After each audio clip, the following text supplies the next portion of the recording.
The special thing for me is bowing down or admiring the beauty of the plant and admiring the creative intelligence behind.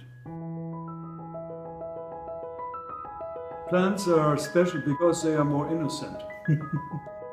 They are just exposed there 24 hours, day and night, exposed to sunlight, moonlight, starlight. There's nothing extravagant in there, there's nothing egotistic. So we are, in a sense, less evolved than plants as human beings. But this is only in that sense that plants convey this innocence and this openness, this total also giving, because they have given everything to our earth, to the living beings on this earth. There's no blue sky without plants who have prepared our earth. Before we could even have animals on earth, we needed plants to prepare this planet.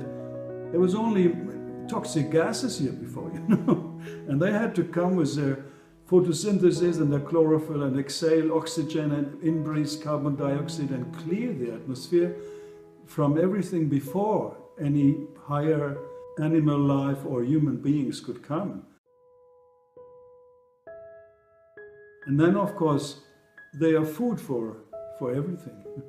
Without plants we have no food, we have no animals, we have no nothing. So in that sense we owe gratitude to the kingdom of plants and all the intelligences behind that. I mean, this is definitely clear, but in order to have that, we have to understand what this feeling of admiration and gratitude is, and it builds up with time.